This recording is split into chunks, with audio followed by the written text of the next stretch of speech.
नमस्कार और साक्षी news network और आप सभी का स्वागत है। तेलंगाना में अगले साल होने वाले विधानसभा चुनाव से पहले बीजेपी ने वहां अपने चुनावी अभियान का शंखनाद कर दिया है। अभी पिछले सप्ताह ही तेलंगाना के मुख्यमंत्री के चंद्रशेखर राव दिल्ली आकर विपक्षी नेताओं से मुलाकात कर केंद्र में मोदी विरोधी गठबंधन बनाने की संभावनाओं को टटोल रहे थे, तो आज प्रधानमंत्री नरेंद्र मोदी ने तेलंगाना की राजधानी हैदराबाद पहुंचकर एक विशाल जनसभा को संबोधित किया। प्रधानमंत्री ने खचाखच भरी जनसभा में राज्य की जनता से आह्वान किया कि अगले चुनाव में टीआरएस के शासन को उखाड़ फेंका जाए। इस बीच मोदी और चंद्रशेखर राव के रिश्तों की तल्खी आज तब एक बार और सामने आई जब प्रधानमंत्री नरेंद्र मोदी के हैदराबाद पहुंचने से कुछ घंटे पहले तेलंगाना के मुख्यमंत्री के चंद्रशेखर राव बेंगलुरु के लिए रवाना हो गए। चंद्रशेखर राव का पूर्व प्रधानमंत्री और जनता दल सेक्युलर के प्रमुख एचडी देवगौड़ा से बेंगलुरु में मिलने का कार्यक्रम है, जहां राष्ट्रीय राजनीति पर चर्चा होने की उम्मीद है। चंद्रशेखर राव ने राष्ट्रीय स्तर की राजनीति के नजरिए से महत्वपूर्ण कार्यक्रमों और सामाजिक कार्यक्रमों में शामिल होने के लिए हाल में कई दौरे किए हैं। इसके तहत उन्होंने दिल्ली के मुख्यमंत्री अरविंद केजरीवाल और पंजाब के मुख्यमंत्री भगवंत मान तथा उत्तर प्रदेश के पूर्व मुख्यमंत्री अखिलेश यादव से मुलाकात की थी। हम आपको यह भी बता दें कि यह 4 महीनों में दूसरी बार है जब चंद्रशेखर राव ने मोदी की हैदराबाद की यात्रा के दौरान उनसे मिलने से परहेज किया है। इससे पहले फरवरी में प्रधानमंत्री समानता की प्रतिमा का अनावरण करने के लिए हैदराबाद आए थे, जो संत रामानुजाचार्य की विशाल प्रतिमा है। तब बताया गया था कि चंद्रशेखर राव प्रधानमंत्री की अगवानी इसलिए नहीं कर सके थे क्योंकि वह बीमार थे, लेकिन आज प्रधानमंत्री के पहुंचने से ठीक पहले वह बेंगलुरु चले गए। बहरहाल, प्रधानमंत्री की रैली का जिक्र करें तो आपको बता दें कि हैदराबाद वही संसदीय क्षेत्र है जहां से असदुद्दीन ओवैसी सांसद हैं। ओवैसी भाजपा और आरएसएस के खिलाफ हमला बोलते रहते हैं, लेकिन आज प्रधानमंत्री ने अपने संबोधन के जरिए सबको धो डाला। प्रधानमंत्री ने अपने संबोधन के दौरान टीआरएस के परिवारवाद और भ्रष्टाचार पर निशाना साधा और आरोप लगाया कि राज्य सरकार अंधविश्वास को बढ़ावा देती है। प्रधानमंत्री ने अपने संबोधन के दौरान अंधविश्वास से लड़ाई में उत्तर प्रदेश के मुख्यमंत्री योगी आदित्यनाथ की जमकर तारीफ की। प्रधानमंत्री ने तेलंगाना सरकार की तुष्टीकरण वाली राजनीति पर भी जमकर निशाना साधा। आइए आपको दिखाते हैं प्रधानमंत्री के संबोधन की बड़ी बात। तेलंगाना आंदोलन इसलिए नहीं चला था कि कोई एक परिवार तेलंगाना के विकास के सपनों को लगातार कुचलता रहे। तेलंगाना आंदोलन इसलिए नहीं चला था कि कोई एक परिवार साम दाम दंड भेद ये रास्ता अपना करके तेलंगाना को तबाह करने में नई नई साजिश करते रहे। साथियों, परिवारवादी पार्टियां भारत की केवल एक सियासी समस्या नहीं है। परिवारवाद और परिवारवादी पार्टियां देश के लोकतंत्र और देश के युवा दोनों की सबसे बड़ी दुश्मन है। देश ने देखा है, तेलंगाना के लोग देख रहे हैं कि एक परिवार को समर्पित पार्टियां जब सत्ता में आती है तो कैसे उस परिवार के सदस्य भ्रष्टाचार उसका सबसे बड़ा चेहरा बन जाते हैं। तेलंगाना के लोग देख रहे हैं कि परिवारवादी पार्टियां किस तरह सिर्फ अपना विकास करती हैं, अपने परिवार के सदस्यों की तिजोरियां भरती हैं। इस परिवारवादी पार्टियों को गरीब के दर्द की, गरीब की तकलीफ की न उनको कोई चिंता होती है, न कोई परवाह होती है।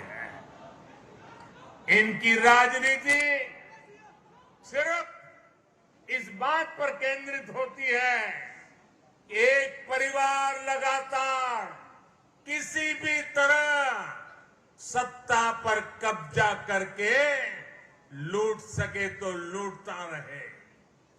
इसके लिए ये लोग समाज को बांटने की साजिश रखते हैं। जनता का विकास में उनकी कोई रुचि नहीं होती है। पिछड़ेपन, समाज पीछे रहे, उसी में उनका भला देखते हैं।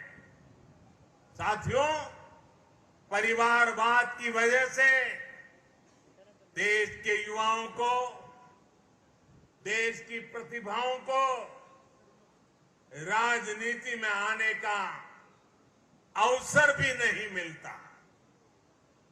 परिवारवाद उनके हर सपनों को कुचलता है, उनके लिए हर दरवाजे बंद करता है। इसलिए आज 21वीं सदी के भारत के लिए परिवारवाद से मुक्ति, परिवारवादी पार्टियों से मुक्ति एक संकल्प भी है और एक नैतिक आंदोलन भी है।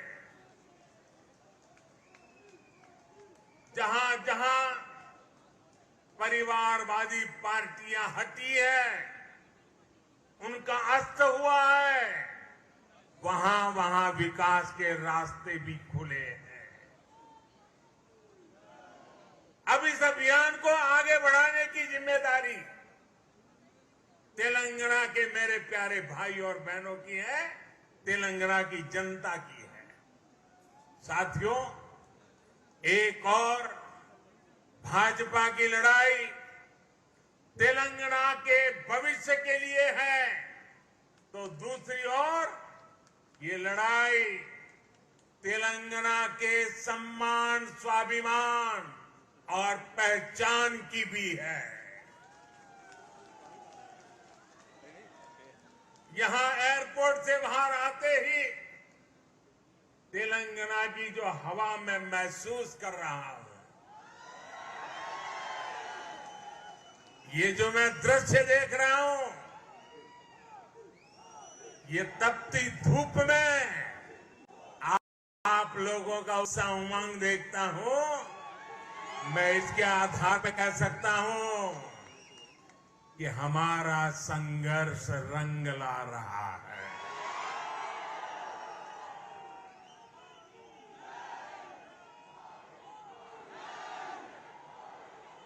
पिछले दिनों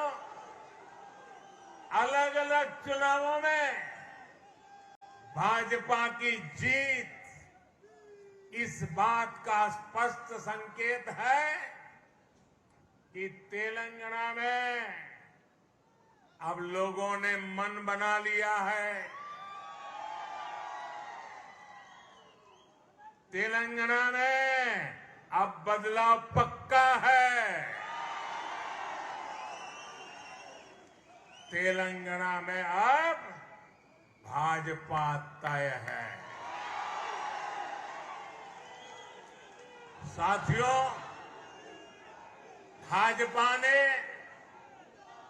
पिछले 8 सालों में सबका साथ, सबका विकास, सबका विश्वास और सबका प्रयास के मंत्र के साथ देश की निरंतर सेवा की है। गरीब, पिछड़ा, दलित, आदिवासी, हमारी माताएं बहनें, हमारे अंत्योदय के सारे साथी भारतीय जनता पार्टी के लिए उनका उत्कर्ष ये हमारी आस्था है। मैं तेलंगाना के लोगों को एक और बात के लिए भी सतर्क करना चाहता हूं। आज के इस युग में अभी भी 21वीं सदी में जो लोग अंधविश्वास के गुलाम बने हुए हैं, वो अपने अंधविश्वास में किसी का भी नुकसान कर सकते हैं। ये अंधविश्वासी लोग तेलंगाना के सामर्थ्य के साथ कभी न्याय नहीं कर सकते। साथियों, मुझे याद है जब मैं गुजरात में मुख्यमंत्री था तो वहां भी कुछ शहरों की पहचान बना दी गई थी कि उस शहर में कोई मुख्यमंत्री जा नहीं सकता है, अगर वहां जाएगा तो उसकी कुर्सी चली जाएगी। भाइयों बहनों, मैं डंके की चोट पर वहीं पर जाता था, बार बार जाता था।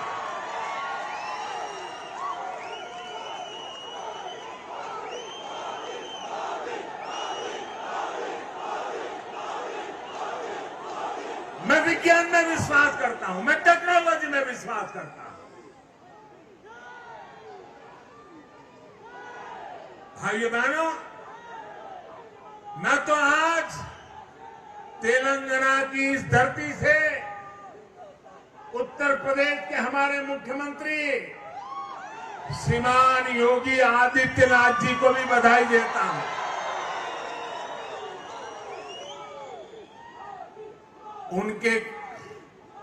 वो तो संत परंपरा से हैं, सन्यासी परंपरा से हैं।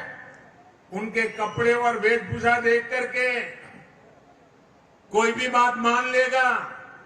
जब उनके सामने आया कि फलानी जगह पे नहीं जाना चाहिए, ढिकनी जगह पे नहीं जाना चाहिए, योगी जी ने कहा मैं विज्ञान में विश्वास करता हूं, और वो चले गए और दोबारा मुख्यमंत्री भी बन गए।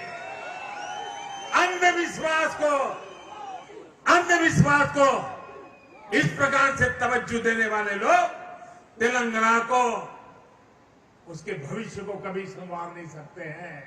भाइयों बहनों, ऐसे अंधविश्वासी लोगों से हमारे तेलंगाना को हमें बचाना है।